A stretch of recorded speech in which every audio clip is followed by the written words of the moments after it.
moving on, if that could be considered a weakness. What do you mean by moving on? Like, we can talk about certain friends, like certain friends I grew up with.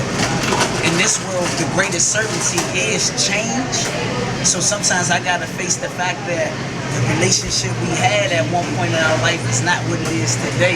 Yeah. And sometimes people gotta be comfortable with moving on. Yeah, it's hard So to I'm do. holding on to something that don't exist anymore. Right. If you can understand what I I'm know, saying. trust me. I understand And exactly. parents warn their children about those things all the time because parents went through it before their children. Yeah. You know what I'm saying? My mother and father used to tell me, Steph, you're not gonna make it with the dudes you started out with. And at the time I thought that, how could he speak negative period about my boys, my men? So I gotta, one of my weaknesses is holding on to something out of love. But sometimes we gotta be comfortable with loving people from a distance. Because God know my heart. Right. We so willing to prove to human, I swear I love you, and we do things we don't want to do sometimes. Relationships go through that all the time. Women do it for men, men do it for women. But I think that is a part of love. When you love somebody, their happiness becomes important to you. Not to the extent that you sacrifice yourself or put yourself in a situation where you're wasting time. But if I love you, I want you to be happy. What can I do to make you happy? Because that makes me happy. Which I understand that part of it. But the significant other, the person on the receiving end of the love, see, it's all good when a person is doing something for them. But if you love me and you doing certain things to show that you love me, I know that you love me. I gotta be willing to accept when you can't do everything that I want you to do. And I still gotta be able to love you just the same. But in this world, I could do 10 things for a person, but that one time I didn't do something for him, that one time, that's when the right comes. Right. I hate him now. That's why they say it's a thin line between love and hate. Right. So that's what I'm saying. I gotta be willing to move on, meaning that I know I love you. And if you think I don't love you because I didn't do this for you, I gotta be willing to just let you soak in your own misery sometimes because I gotta stay on course. Right. You know, a lot of times, this is what I'm learning. A lot of times, the reason that we experience stuff like that is because it's not that I love you, but I love how you make me feel. I love how you treat me. Because if I loved you, your actions wouldn't matter because I'm loving you. But if I love what you do, then what you do or don't do determines how I treat you. And so I think that's what it is a lot of times. So when you leave here, and we're all gonna leave here, what kind of legacy do you want to leave behind? So how do you want to be remembered by your family? What do you want them to? What thoughts do you want them to have when you leave here? And when we define the word family, However you want to define it. right now, you've entered the box of my family, meaning I've made contact with you. Okay. You know what I'm saying? So for me, it's bigger than just my quote-unquote family. Okay. I feel like when I leave, whenever I make an impact or contact with any person, I want them to feel like I really represented the truth. That's the main thing I want. When he gone, he represented the truth. Right. All the true great people, like how we talked about Jimi Hendrix, when I looked at the unsung on Gil Scott-Heron, see, they wanted to focus on Gil Scott-Heron at the end of his career because he started being addicted to drugs, but whether he was on drugs or not on drugs, Gil Scott-Heron represented the truth. And that's all that matters at the end. Right. Like how you mentioned that they called Jesus a drunken glutton. Who cares if Jesus drank wine or ate McDonald's? Right. He represents the truth. That's right. That's right. I think passion is definitely one of your strengths. Passion. You're very passionate. So how do you want to be remembered by your fans? I don't even like using that word fan anymore. I believe in the movement. You know what I'm saying? Meaning, how would I like to be remembered by the people that I feel like I've Yeah. What could be a humble word to say? Impacted. That's real. I would like to be remembered that I meant what I was talking about. I don't want it to come out and they say I was a Milli Vanilli. Ooh, yeah. You know the story behind Truck, Milli yeah, I know. Vanilli. I grew up with them. Girl, you know it. Yeah. I want them to know that everything that I say, whether it was right or wrong at that time, that's how I felt. Okay. So what do you think right now, what would you say today has been your greatest accomplishment so far? It can be personal, professional, whatever. What has been your greatest See, it's hard for me to, and please don't think I'm being difficult. It's really hard for me to answer those questions because I really don't be thinking about I a lot. Like, it's hard for me to say I accomplished anything because, you get what I'm saying? I swear I'm not trying to be difficult. I'm being real. I feel like my greatest achievement is that I didn't accomplish anything. Okay. You know So what do you mean by that? That I'm cool with not being the MVP. I'm cool That's real. with not being on BET. Okay. You know what I'm saying? Because I know I'm doing my best. Okay. So what frustrates you the most about the industry that you're in? Frustrates me. It don't even frustrate me no more because the stage has been set for real. Like, that's why I'm trying to tell artists, please be real. Don't fall for the gimmick. Do you. Because it's a war. The people that represent truth is going to be on top for real. Like, if you look at music, like, we're still talking about Jimi Hendrix. The youth, they don't, the majority of the world, that the people that's consumed by, you know, what they feeding us, not trying to hear what people that represent truth really trying to hear, because with truth comes responsibility. So, matter of fact, the main thing that frustrates me about the industry is how the people that's in a position to lend a hand to the people that represent strength, and they really want to do it, are afraid to do it. That's my main frustration. The people are afraid to represent truth because truth is what get assassinated out here. Right, right.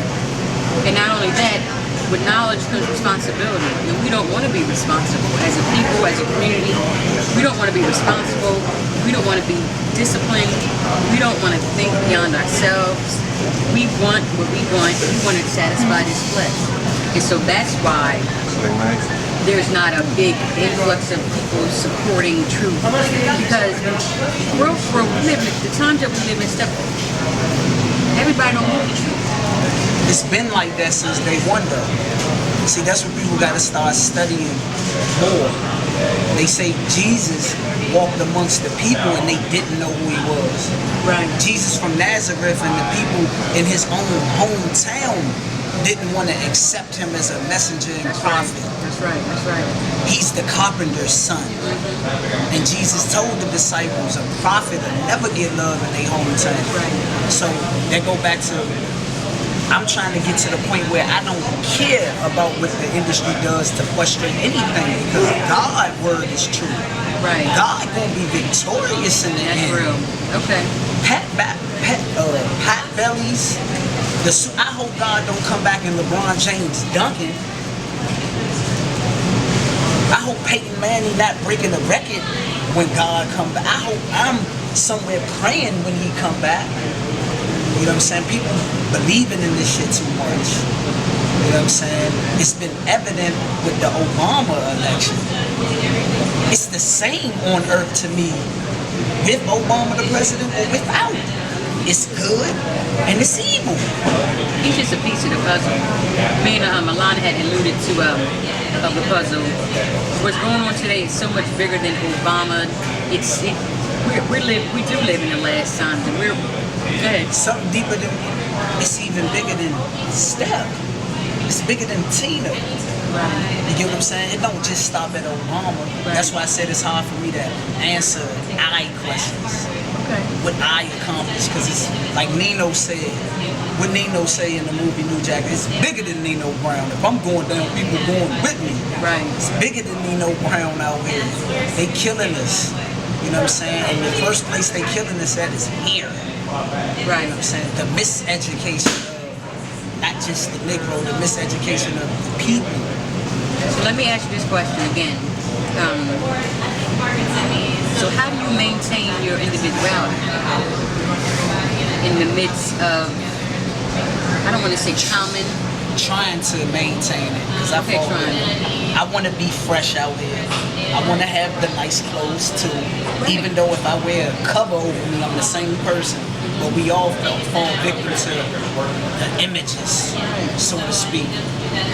So what I'm trying to do to maintain it, like to answer your question, is to seek more knowledge, because the more knowledge I get, the more this shit becomes irrelevant to me. Right.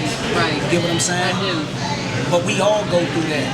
I would like for you, Alana, females, I would like for Holly Berry to see me and say I'm an attractive man. You get what I'm saying? We all need to have some type of boost to make us feel good about ourselves. But my only way is seeking knowledge or surrounding myself with people that have a like mind.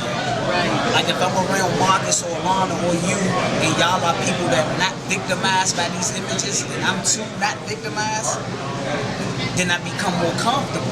I could be individual now because y'all accepted me for who I am.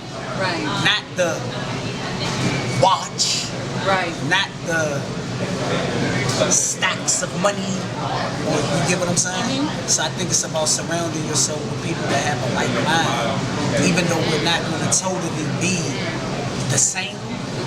You get what I'm saying? I can't be around people that's influenced by this world, because I truly hate this world. I love life, but I hate this world. Right. Because this world is, it's like the movie The Matrix, when Lawrence Fishburne told Neo, you must remember, everybody's not ready to be unplugged. Unplugged is another word for enlightened. That's what frustrates us out here, because when some of us that got certain knowledge, we want to enlighten people and they reject it. Right. Even the disciples was rejecting wisdom from Jesus. That's why Jesus said, how long must I suffer thee? Do y'all not believe? And he had to go by himself and pray. I'm mentioning that, for example, because the disciples was considered holy people in the end. And even Jesus was frustrated with them. In my opinion, there appears to be like a contradiction between the purpose of your art and the content of your videos. This is what I mean. The purpose of your art to me is about God, it's about self-awareness, it's about knowledge, it's about growing. But then in some of the videos, you know, and I'm asking this because what you produce, what you create is going to influence. But then in the videos, you might be talking about, what was that saying? You hit them bitches too. What you I saying? had a song, Yeah. the first video I ever done, a solo video. My man Mark J recorded that video. Right. What was that? The name of the song was called Am I Wrong? Right. So the truth behind it, I said something like, I hit so many BITCHs. Am I wrong for that? Meaning the fact is, I rapped about real life experiences and engaging with certain females or any activity that might not be a righteous act. And I'm questioning myself. Am I wrong for that? Okay. Of course I'm really wrong for that. But you don't. But what I'm saying, it could appear to be a but contradiction. But your truth could never be a contradiction. Listen to what I'm saying. So your art is about, I'm just gonna say, your art is about positivity. But then if you, in the videos, if you're talking about truth, your art is about truth. In the videos, you know, you might be smoking a blunt or cussing or talking about bitches. I mean, isn't that a... No, because once again, I'm not here to impress the world or put on an image. I smoke J's in real life. Right. So what, I'm gonna get the camera on me and act like I don't do it? Nah, let them who have ears hear. That's what I'm saying. We all in it together. I might put it on camera. I want the world to see my weakness. Because you might see something in a video where you can enlighten me and help me become a better person. I'm not doing this to be a role model, to uplift. My music is not positive or negative. It's truth. And negativity and positivity exist. Right. People got to be willing to accept seeing That's good stuff. what they consider That's good. negative. If you talk about music genres, they'll say, okay, I'm gonna ask you a question. Kirk Franklin is what artist? He's a what type of artist? He's a Christian artist. Christian artist. Uh-huh. They say. Bob Marley is what artist? Reggae. And Bob Marley talk about God throughout his music. Yes, he does. So it ain't no title to this. It's just about life. Okay. Get my analogy? I do. And I really like how you're explaining this, because one of the things that people do need to see is the realness. That we're not pretending. This is what's to be going other. on out here. Right. This is me for real. I'm not like there's a scripture in the Bible where Paul says, "Follow me as I follow Christ." What my saying is, don't follow me, follow Christ. Because at any given moment, I'm liable to go off to the left and do my own thing.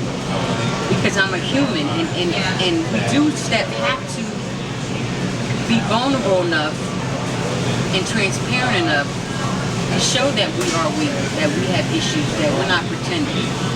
And anybody with the right sane mind know that you have weakness. You are human. You were created to have weakness. We have to have weakness for us to understand how great God is, because He has no flaws. His reputation is impeccable. So, I understand that, but this is what I'm saying is because you have. Now I'm talking about like religion. We haven't learned in religious circles how to embrace our weakness. It's if you're weak, then you're wrong, then you're not pleasing God. But when God created you, He created you with that weakness. Does that make sense what I'm saying? yeah, but look at the words you use. Religious circles. I'm not a religious person. Well, I didn't know what other circle. What other word? I'm gonna tell you what I mean by that. I'm a spiritual person. I mean, religion is just I'm a another way, spiritual person too. and I see it. But when you use the word religion, that's just a way that they separate us. Okay. You get what I'm I'll saying? give you that. If a person that calls himself a Buddhist have a certain knowledge for me, I want it. Okay. If he's a Muslim and he got it for me, I want it. Christian, whatever y'all want. I got you. It's about truth. I got you. Okay. Today that you admire, I know that you really admire Ali and Tupac. And I don't really hear you talking too much about the artists that are out there.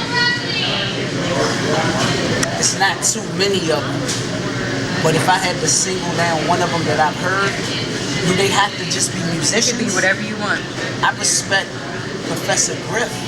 Okay. Okay. Musician-wise, I like what Lupe is doing, Okay. because Lupe doing, he's being what he do. Right. Right. He's not being pressured by the images. Okay. Like, he's creating his own lane, because I even hear people say, oh, no, I don't want to hear that. That's that Lupe type shit. If you get what I'm saying. Okay. He's being comfortable being that Lupe type shit. Okay. About trying to please Okay. the person. Okay. Okay. I don't really have no more questions for you. That's good. That's great. I enjoyed this. I did.